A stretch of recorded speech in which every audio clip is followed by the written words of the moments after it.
Hello everyone. This video is for the Milestone2 for CSE DevOps project. So for this project we have chosen Joda-time library. It is a Java library which provides various functionality related to date time. So we decided to go ahead with this library to implement this milestone task. So first task is to ability to run the unit test, measure coverage and report the result.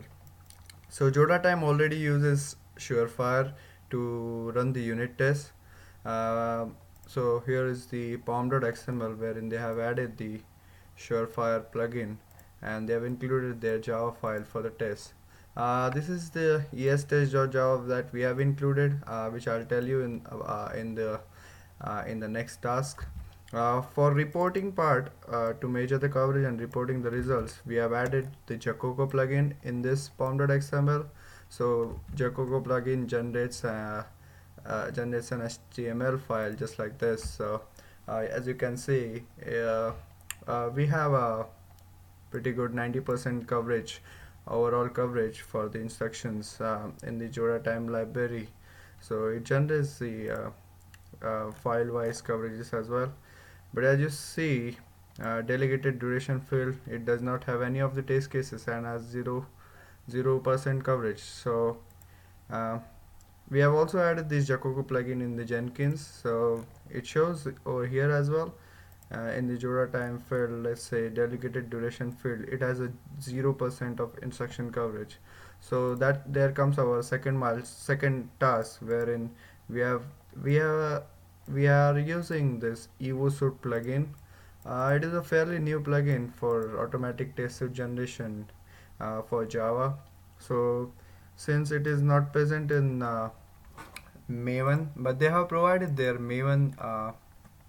They have their Maven plugin, but it is not included into the Maven repository. So what we are doing is we are manually running the jar file to generate the test cases. So let's say for this file, for this delegated duration file, we are generating the test cases manually for using this EvoSuite plugin. So I'll go to the repo. This is the jar file. I've just added it into the script that run this jar file onto the delegated duration field class, and since I have already built, we have to provide the class file path as well. What I'll do is I'll run this script. So currently, yeah. So yeah, these two are for the another milestone, another task. I'll run this uh, test test EvoSuite test script. It takes some time. It will run on the delegated duration file to make its coverage to close to 90%, and it will generate around 50 to 60 test cases for this. Uh, it will take some time, so I'll pause the video in between. So as you can see, on the 90%, 97% coverage, it has generated some test cases.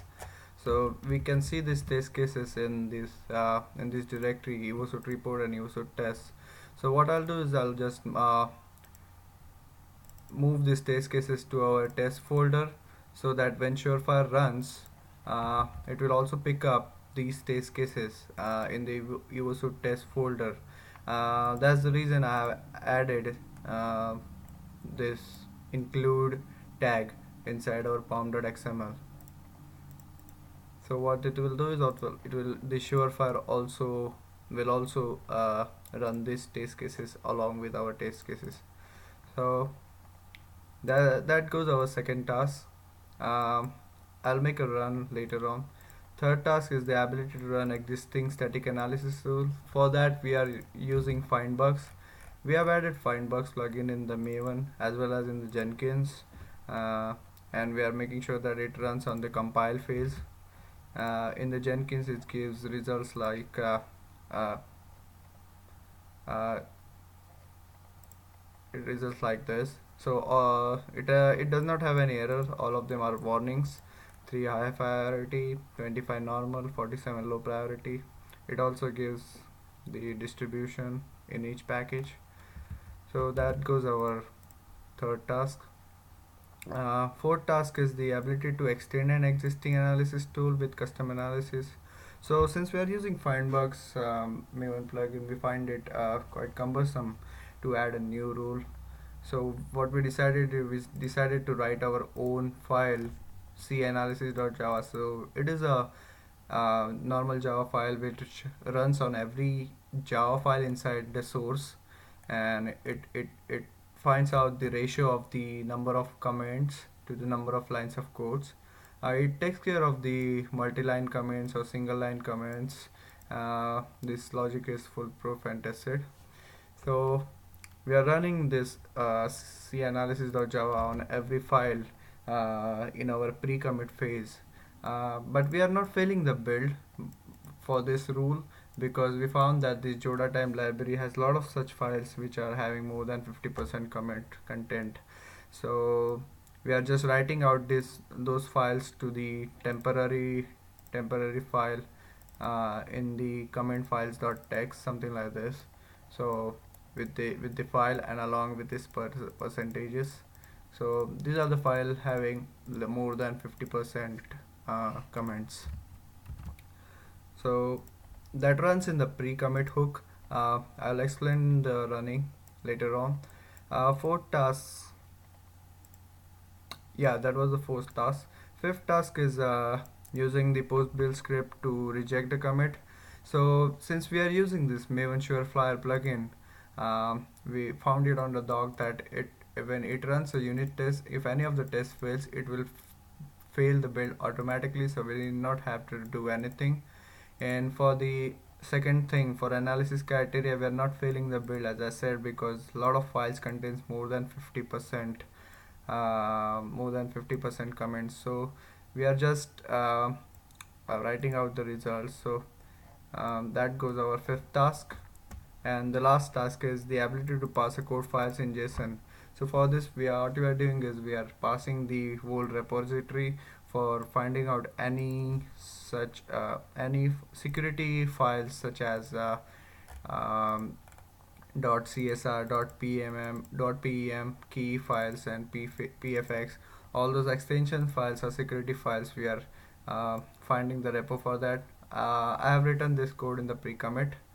I'll explain the pre-commit now. Pre-commit, first we are checking all the security files with such extension. If any of those files are found, then we are just breaking the build. We are breaking the execution of the script, which in turns break the break the commit sequence, and the build is not triggered which is triggered in the post commit. The second part is in the pre-commit is we are passing out the each file to find any of the hard-coded keys are there. So we have written this find security keys.py, this Python script to find out any of the file contains 64 character or more security key, and we are failing the build, or we are stopping the execution if any of the such files are found, and giving out the output. Next is the comment analysis Java file, which runs on every Java file, and we are outputting into the comment files.txt. And finally, we are checking out the previous build status and writing it to the old build.txt for the purpose. I'll explain the reason later on. So let me run the commit. First I'll add this PEM files and the file that contains key file into the source, just to show you that it won't commit. So I have this files in the stage, and I say commit. So pre-commit has been started. It is checking for the any of the key files. So it's find out that the random.pem which I just added is present inside the repository, so it will just abort the commit. And if I see the status again, these files are still there. So I remove the random.pem,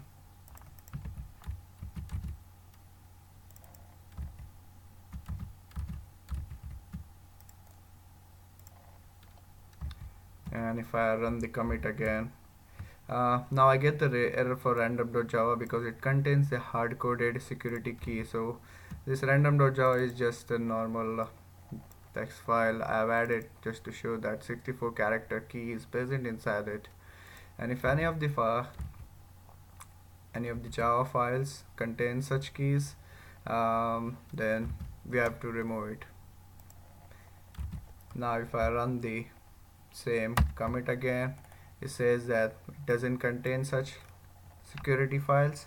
Now it is running the comment ratio analysis for each of the files and writing out results to the common files.txt, which is done now.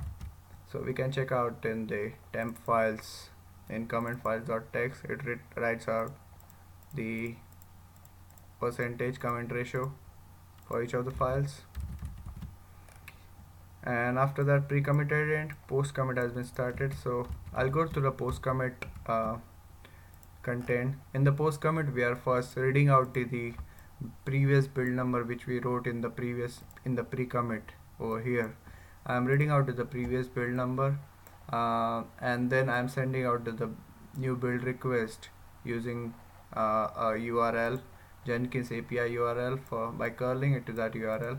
And then we are doing the slip for 25 seconds because we found out that our repository is too big and it takes some time to build. So you can see, if I go to the back to the project, the build has been started and it is still building. So that's why we are using this sleep functionality, so that when we check the status of the latest build, we won't get the previous build and we will get the latest one which is just started.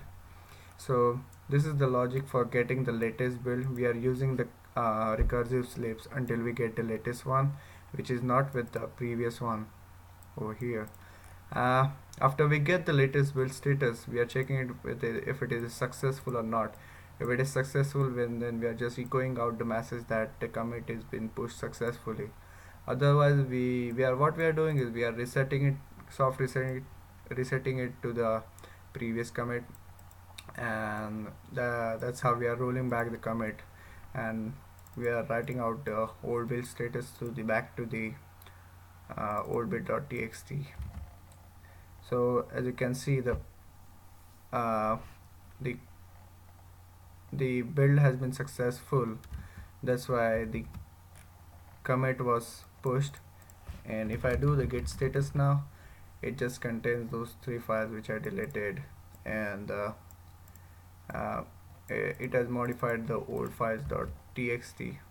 I can also do in the configuration, if I want to fail a build for some particular threshold. So let's say I add 99% instruction coverage to be there, otherwise I want the build status to fail. And if I do some commit again, let's say I do git add and I check git status, and if I do commit again, it will again run the pre-commit and post-commit. In the post-commit, it will send the build status. It will check the build status of the previous build, as well as it will send a request for the new build. When the new build request has been sent, if this build fails, this new build 63, if this build fails, it will roll out to the it will reset it, soft reset to the previous commit, which we will see just now. So build is still running. As I said, it takes some time for. So as you can see, number 63 build. If we see in the console output at the end, since we have added the jacoco in the jacoco plugin that instruction minimum to be 99, and it says that the record report change build result set to failure because of the jacoco, and on the output I'll get that build status as the failure of the 63, and that's why the build was not successful and commit was rolled back. If I do the git status, I'll see those files again into the staging state. Those are not committed. So that's how we have implemented all the tasks. That's all from my side. Thank you so much for watching.